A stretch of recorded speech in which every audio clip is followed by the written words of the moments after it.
요한복음 3장 16절이 들어가 있는 말씀입니다. 아마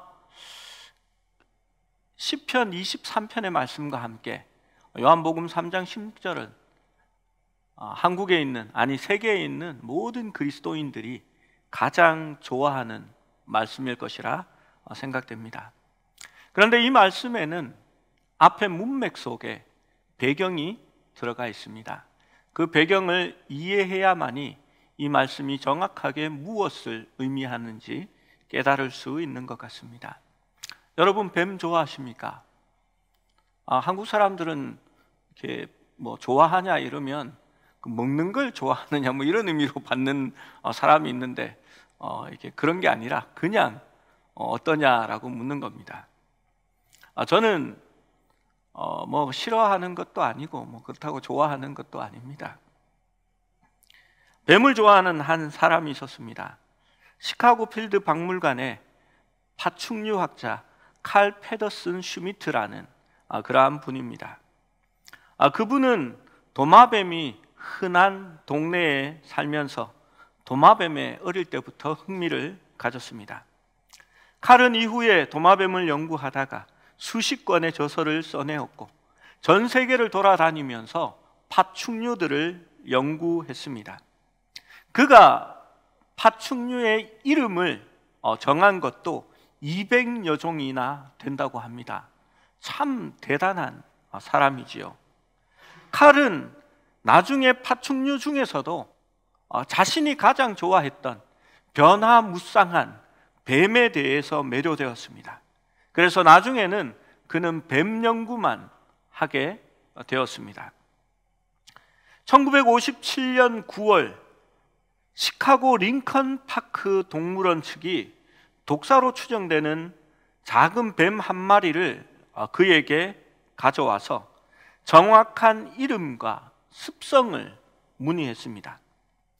슈미트는 그의 박물관 연구실에서 맨손으로 그 뱀을 건드리다가 뱀에게 물리고 말았습니다. 슈미트 박사가 적어 놓은 손 모양에 보면 저기 빨간 점 2개를 찍어 놓은 것이 독사의 이빨에 물린 자국을 그가 기록한 것입니다.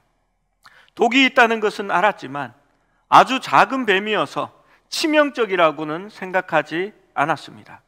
그는 오히려 뱀에 물렸을 때에 신체에 어떤 변화가 일어나는지를 연구할 수 있는 기회로 여겼습니다. 그래서 그는 병원에 가는 대신에 자기 몸이 독에 어떻게 반응하는지 구역질과 부어오르는 것, 현기증들을 일기 형태로 매일 기록하기 시작했습니다. 그는 어떤 일이 있어도 기록을 멈추지 않고 계속 기록했는데 뜻밖에도 그가 남긴 기록은 신문 1면에 장식되고 연재되었습니다. 갑자기 그는 몸이 좋아지고 있다고 느끼고 이제는 출근도 할 수 있겠다고 전화까지 했다고 합니다. 하지만 몸이 급격하게 나빠지고 코피를 흘리기 시작했지만 그때에도 그는 기록을 계속했습니다. 결국 쓰러졌고 아내의 신고로 병원으로 이송되는 도중에 장기에서 엄청난 양의 출혈이 발생하면서 사망하고 말았습니다. 그 뱀은 사하라 이남에 서식하는 사막뱀 봄슬랭이라는 뱀이었습니다. 여러분, 왜 제가 이런 얘기를 했냐 하면요, 예수님이 니고데모에게 거듭나야만 한다고 말씀하시면서 자신에게 곧 일어날 일을 이스라엘 백성들이 광야에서 겪었던 불뱀의 이야기로 설명했기 때문입니다. 이스라엘 백성들이 출애굽할 때 아론이 죽고 이스라엘 백성이 호르산을 출발해서 홍해를 따라 에돔 땅으로 우회하게 됩니다. 여러분, 가까운 길이 있는데 지중해 동쪽 편을 타고 올라가면 거기에는 왕의 대로가 있고 쉽게 가나안 땅으로 들어갈 수 있었습니다. 그런데 하나님께서는 이 백성들을 에돔 땅으로 우회시켰습니다. 하나님의 생각이 그 속에 적혀져 있습니다, 성경에. 그런데 이스라엘 백성들은 마음이 상했습니다. 하나님을 원망합니다. 그들은 먹을 것도 없고 물도 없고 하나님이 주신 만나를 두고도 이 하찮은 음식이 싫다라고 말합니다.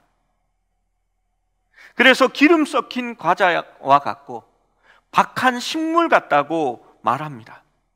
하나님의 축복을 원망으로 바꾸는 순간 불평과 불만이 터져 나오기 시작합니다.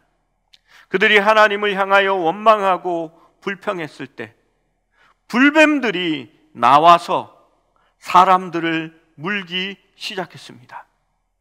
그것이 하나님의 심판이었습니다. 여기저기에서 신음소리가 나기 시작합니다. 보통의 사막뱀은 출혈독을 가지고 있다고 합니다. 실제 물린 부위가 불에 데인 것처럼 뜨거운 통증이 나타난다고 합니다. 그래서 그 뱀들을 불뱀이라고 많이 부르고 있습니다. 물린 부위가 부어오르고 물린 부위 주위에서 다른 부위로 그 붓기가 퍼져나가기 시작합니다. 독이 모세 혈관의 벽을 녹이므로 물린 부위에 출혈이 일어나게 됩니다. 그래서 피부가 타박상을 입어 멍든 것처럼 자주 보랏빛을 띠게 된다고 말합니다. 백혈구와 적혈구가 파괴되면서 산소 공급이 원활하게 세포로 공급되지 않기 때문에 그 세포들이 죽기 시작하는 겁니다. 그것을 우리는 흔히 근육 조직이 괴사한다라고 말합니다. 또 문제는 파상풍에 걸린 것처럼 이 뱀의 입에는 많은 균들을 가지고 있는데 그 균들이 함께 피를 통해서 흘러가기 시작하는 겁니다. 그리고 뱀의 독이 백혈구도 함께 죽이기 때문에 이 뱀의 균을, 입속에 있는 균을 막을 수가 없어서 급격하게 균들도 퍼져나가기 시작하는 겁니다. 두통이 생기고 내장에 출혈이 동반됩니다. 그래서 소변과 대변에 피가 섞여 나오게 됩니다. 입술과 잇몸, 손톱 아래에 출혈이 잡히면서 피가 새어나오기 시작합니다. 그때쯤 되면 고통으로 온몸이 뒤틀리게 되는 겁니다. 그리고 죽음의 공포 속에서 고통에 시달리며 경련을 일으키며 죽게 되는 겁니다. 요즘에는 뱀에 대한 치료제들이 개발되어서 최대한 안정을 하고 병원에 빨리 가기만 하면 거의 다 살아납니다. 그런데 4천 몇백 년 전에 일어난 불뱀의 사건은 정말 충격적인 상황이었습니다. 이러한 상황을 긍휼히 여긴 하나님께서 이 백성들을 구원할 수 있는 방법을 제시합니다. 그것이 민수기 21장 8절의 말씀입니다. 21장 8절, 여호와께서 모세에게 이르시되 불뱀을 만들어 장대 위에 매달아라. 물린 자마다 그것을 보면 살리라 라고 말합니다. 불뱀을 놋뱀으로 만들어서 그것을 장대 위에 달았습니다. 하나님께서는 그 놋뱀을 보는 자마다 살게 될 것이다 라고 말했습니다. 그 복된 소식이 이스라엘의 모든 장막 가운데로 퍼져나가기 시작합니다. 사람들이 그것을 알립니다. 여러분, 그런데 성경을 보면 수많은 사람들이 죽었습니다. 왜 죽었는지 아십니까? 놋뱀을 보러 나오지 않았습니다. 심판의 원흉인 죄의 모습인 그 놋뱀을 만들어 장대 위에 달아놓고 그것을 보기만 하면 치유된다라는 것을 얼마나 많은 사람이 믿었을까요? 저는 늘 구약에 태어나지 않은 것을 감사하게 생각합니다. 저도 만약에 거기에 있었으면 의심병에 걸린 저는 놋뱀을 보러 나가지 않았을 것 같습니다. 아파 죽겠는데, 다 죽어가는데, 움직이면 이 뱀의 독이 더 빨리 퍼지게 되는데 내가 왜 놋뱀을 보러 가야 되냐고 그렇게 생각했을 것 같습니다. 말도 안 되는 소리 하지도 말라고, 지금 사람이 죽어가는데 헛소리 할 때냐고 그렇게 말했을 것 같습니다. 많은 사람들이 이 복음을 경멸하고 자신이 죽어가면서도 그 소리를 비웃었을 것입니다. 그런데 믿고 나와서 그 놋뱀을 본 사람들은 구원을 받았던 것입니다. 예수님은 이 사건을 두고 3장 14절에서 15절에 이렇게 말합니다. 모세가 광야에서 뱀을 든 것 같이 인자도 들려야 하리니 이는 그를 믿는 자마다 영생을 얻게 하려 하심이니라. 모세가 광야에서 뱀을 든 것 같이 인자가 들려야 하리니라고 말합니다.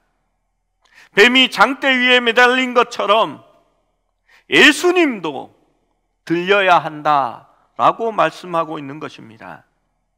여기서 우리가 좀 더 자세히 들여다볼 내용이 있습니다.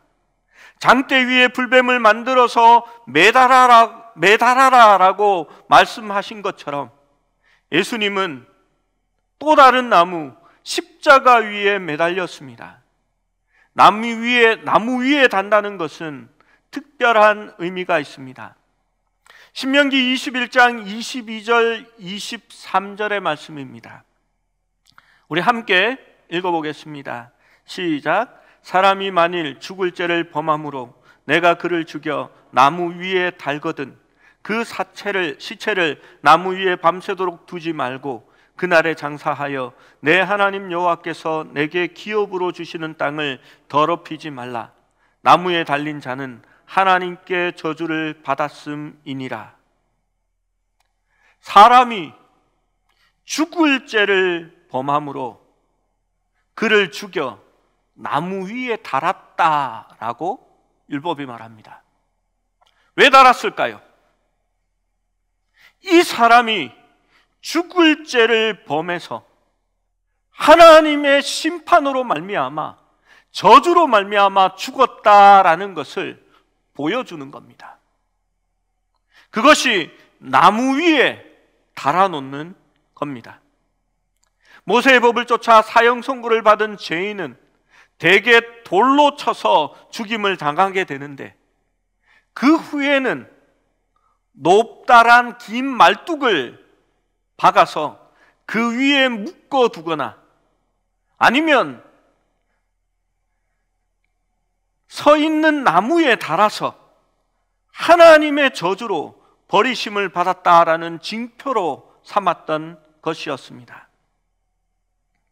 이 기절이 한 사람이 저주를 받았다 함은 그가 나무에 달렸기 때문이 아니라 오히려 나무에 달아 그것을 보이심으로 하나님의 저주를 받은 사람이라는 것을 외적으로 나타내는 표적을 삼았던 것입니다. 그래서 그리스도의 못 박히심은 나무에 달렸다로 묘사되고 하나님의 저주를 받아 죽임을 당했다라고 말하는 것입니다. 갈라디아서 3장 13절은 이렇게 말합니다. 그리스도께서 우리를 위하여 저주를 받은 바 되사 율법의 저주에서 우리를 속량하셨으니 기록된 바 나무에 달린 자마다 저주 아래에 있는 자라 하였음이니라. 이것은 불뱀이 불뱀에 물린 모습과 또 심판을 받아 죽어 마땅한 인류의 모습을 나타내는 것입니다. 그 정죄는 죽음입니다. 인류는 이미 죽음의 독을 품고 살아가고 있습니다. 우리 주변에는 매일 죽어가는 사람들이 있으며 이 시각에도 수천 명의 영혼이 이 세상을 떠나가고 있습니다. 이러한 상황은 이스라엘 백성들이 불뱀에 물렸을 때와 똑같습니다. 이 죽음은 죄의 결과였습니다. 율법은 죄의 삭시 사망이라는 것을 하나님의 법을 통하여 가르쳐주는 것입니다.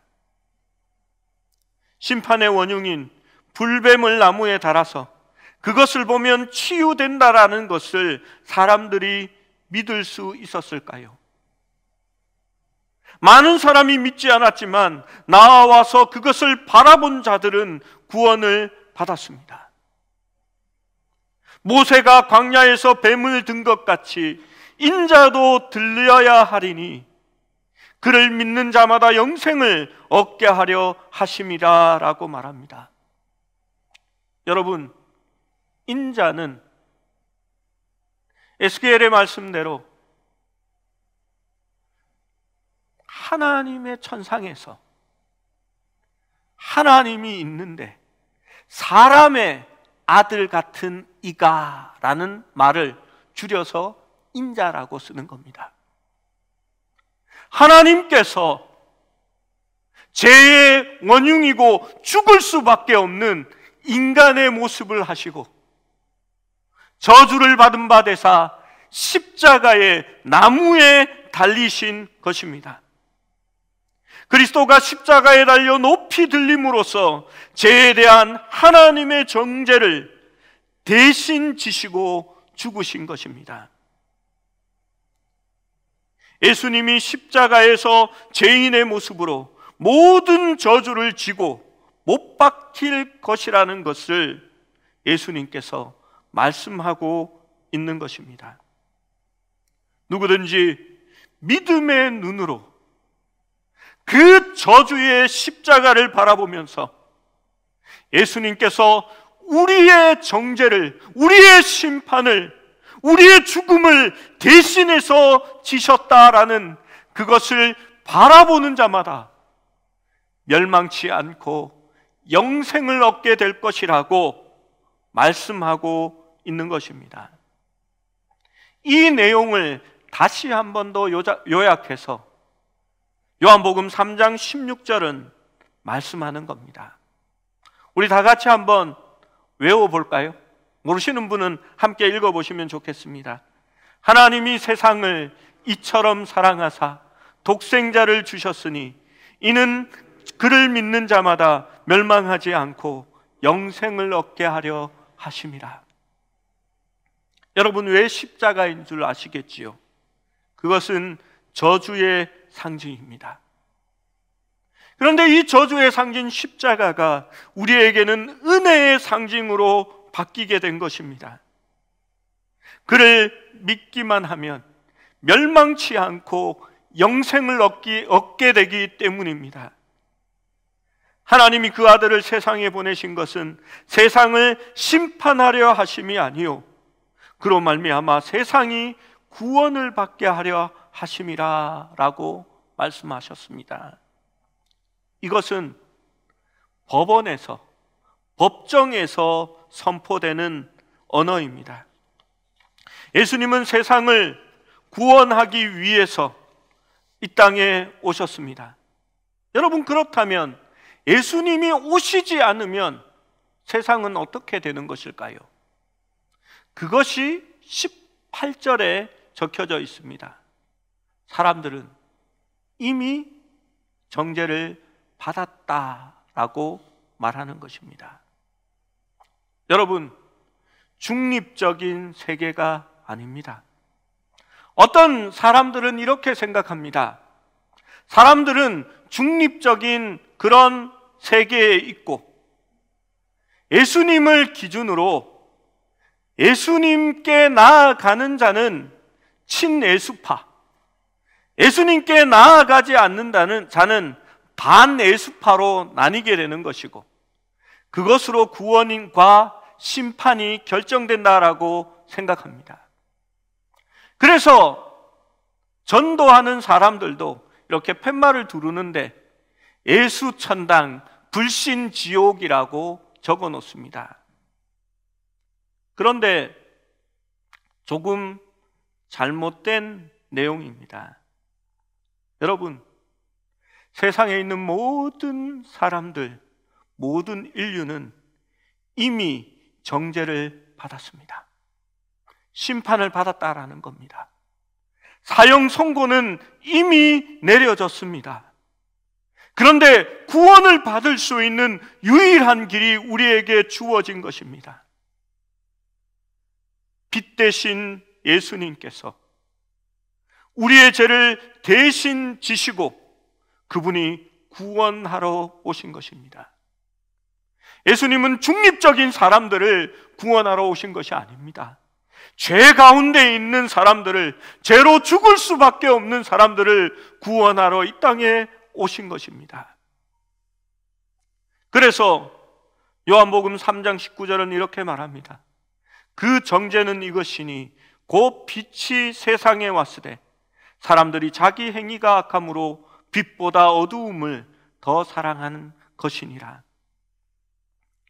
예수님보다 세상을 더 사랑하면 이미 정죄를 받은 것입니다.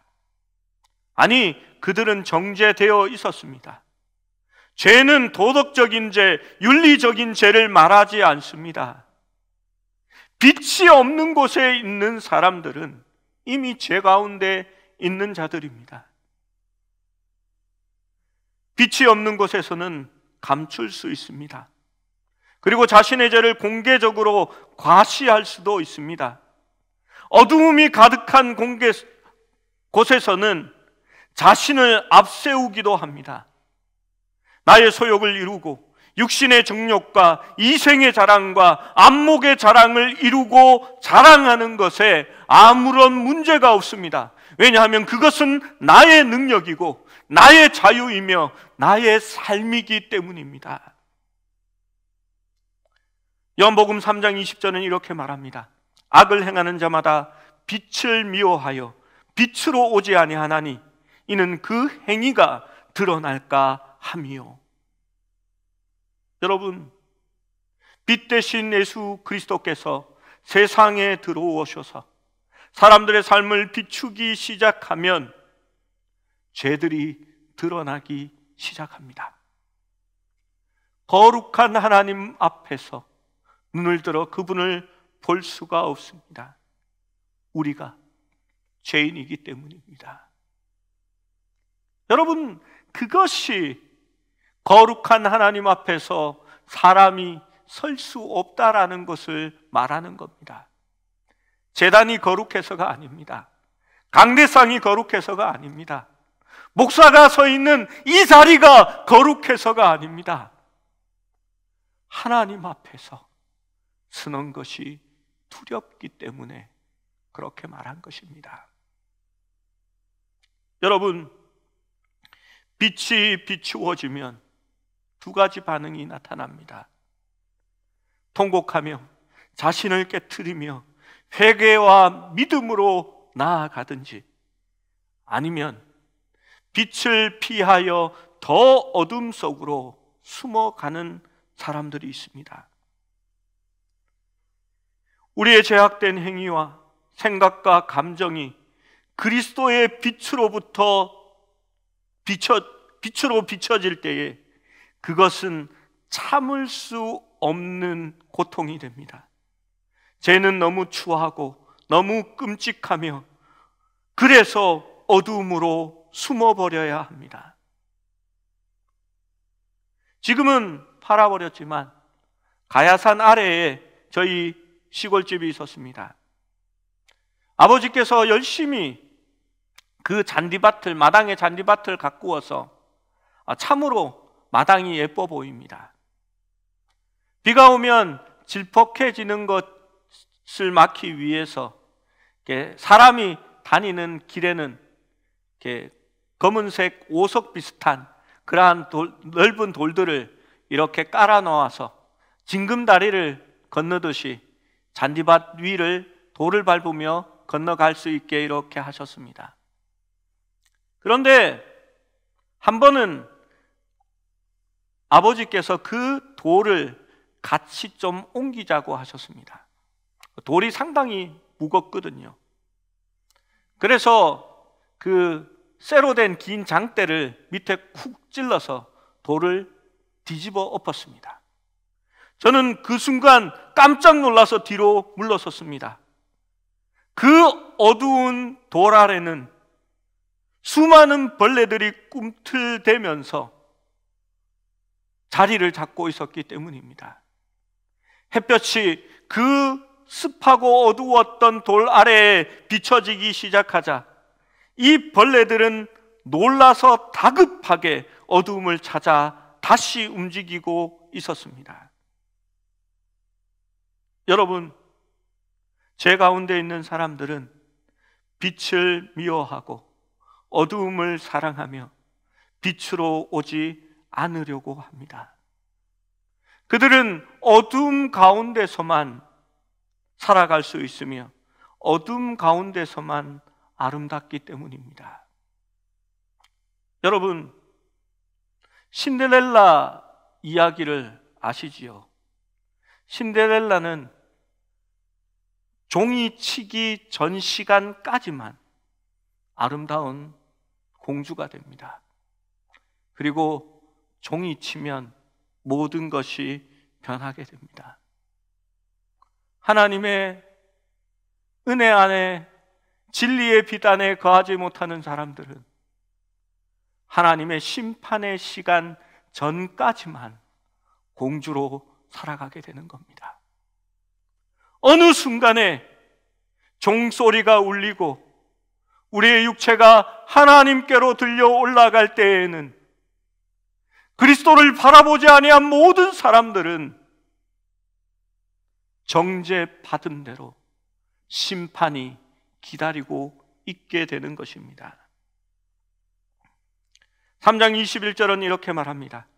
진리를 따르는 자는 빛으로 오나니 이는 그 행위가 하나님 안에서 행한 것임을 나타내려 함이라. 이 문장은 하나의 행동이 아닙니다. 지속적인 행동의 원칙을 표현하고 있는 것입니다. 여러분, 제가 2주 동안 그리고 2주까지 3주 동안 계속해서 말하고 있는 부분이 있습니다. 믿음은 점이 아니라 선이라고 말씀드리는 겁니다. 진리를 따르는 자들은 항상 빛으로 나아옵니다. 그들은 빛 안에 거하는 사람입니다. 잠깐 빛을 비추인 사람이 아니라 그리스도의 빛 안에 있는 사람이 바로 그리스도의 자녀들인 것입니다. 이들이 그렇게 하는 이유는 자신의 모든 행위가 자신의 행위가 아니라 하나님 안에서 순종한 것임을 나타내려고 하는 것입니다. 믿음의 사람들은 오직 하나님만을 신뢰하며 의존하는 사람들입니다. 그들은 낮은 사람이며 겸손한 사람들입니다. 내가 사는 것이 아니라 그리스도로 말미암아 은혜의 빛 안에서 나는 감추어지고 나를 통해서 일하신 하나님을 나타내려고 하는 사람들입니다. 바로 이들이 진리를 쫓는 사람들이며 빛 가운데 비추임을 받은 사람들인 것입니다. 여러분, 왜 예수님께서 니고데모에게 빛과 어두움에 관한 이야기를 하신지 아십니까? 2절 말씀에 보면 이렇게 시작합니다. 그가 밤에 예수께 와서 이르되 라고 말씀합니다. 니고데모가 언제 예수님께 왔습니까? 그는 밤에 왔습니다.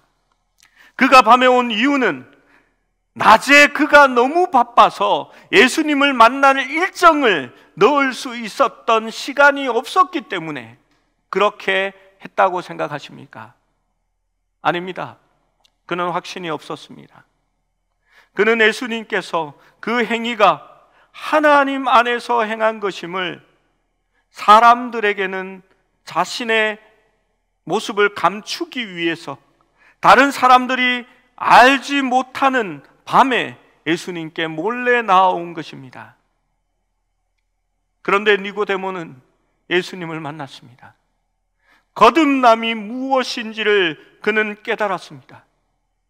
그리고 예수님께서 뱀이 장대 위에 매달린 것처럼 그 예수님을 바라보는 자가 그 저주의 상징을 마음으로 믿고 바라볼 때에 자신이 구원을 얻는다라는 것을 깨달았을 것입니다. 니고데모의 모습은 달라집니다. 그가 회심했다고 말하는 성경 구절은 없습니다. 그런데 우리가 아는 것이 있습니다. 예수 그리스도께서 십자가에 죽으시고 여전히 십자가에 달려 있었을 때에 공의회의 의원이었던 니고데모와 아리마대 요셉이 와서 예수님의 시신을 요구합니다. 요한복음 19장 39절에서 40절은 이렇게 기록하고 있습니다. 39절, 일찍이 예수께 밤에 찾아왔던 니고데모도 몰약과 침량 섞은 것을 100리트라쯤 가지고 온지라. 이에 예수의 시체를 가져다가 유대인의 장례 법대로 그 향품과 함께 세마포로 쌌더라. 그렇게 기록합니다. 그들은 예수님을 십자가에서 내립니다. 예수님의 뻐덕뻐덕한 육체가 그의 가슴에 안깁니다. 저주의 나무에서 시신을 고정하고 있던 못을 분리하고 그 시신을 자신의 품에 안아 내리게 된 것입니다. 그리고 매장을 위해서 모든 피와 땀과 먼지들이 범벅이 되고 딱지가 앉아있는 그 몸에 씻어내고 몰약과 침량을 섞은 것을 예수의 몸에 발랐습니다. 사실 이들의 문화권에서 시체를 씻어서 매장을 위해 준비하는 일은 노예와 여성만이 하는 일이었습니다. 왜냐하면 그것이 더럽고 끔찍하고 부정한 것으로 여겨졌기 때문입니다. 특정한 계급의 신분이 있는 사람들은 결코 그런 일을 하지 않았습니다. 하지만 요셉과 니고데모는 그렇게 하고 있습니다. 그들은 담대했고 용감해졌습니다. 예수님의 제자들과 모든 추종자가 숨어 있을 때에 그들은 3장 21절의 말씀처럼 진리를 따르는 자들은 빛으로 오나니 이는 그 행위가 하나님 안에서 행한 것임을 나타내려 함이라 라고 말합니다. 그들은 이제 이전과 같지 않았습니다. 변화되었습니다. 새롭게 되었습니다. 세상의 자존심이나 남의 눈을 생각하지 않았습니다. 그는 거듭남으로 말미암아 그의 모든 정체성이 하나님 나라를 바라보고 그 하나님 나라에 들어가는 사람이 되었던 것입니다. 그래서 어둠 가운데 일하지 않고 이제는 밝은 빛 가운데서 예수님의 장례를 치르고 있는 것입니다. 여러분, 시작할 때에 말씀드린 칼 페드슨 같은 사람이 우리에게는 많이 있습니다. 자신이 죽어가고 있다라는 것을 깨닫지 못하고 아직 십자가의 예수님을 볼 필요가 없다라고 말합니다. 나는 더 연구하고 더 돈을 벌고 더 세상을 위해서 살아갈 많은 시간들이 있다라고 생각합니다. 아직 이 죽음의 독은 나에게 영향을 미치지 않는다라고 말합니다. 조금만 더 라고 말하면서 살아갑니다. 그러다가 자신이 뻣뻣하고 진흙처럼 차가워질 때에 그들은 더 이상 시간이 없을 것입니다.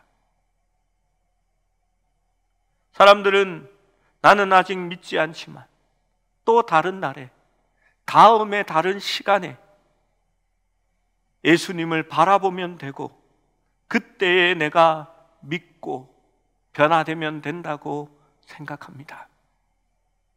그런데 심판은 갑자기 밤에 도둑처럼 찾아올 것입니다. 사랑하는 여러분, 예수님은 우리를 구원하기 위하여 십자가에 달리셨습니다. 그리고 그분은 우리에게 말씀합니다. 지금 예수를 바라보십시오. 그러면 살 것입니다.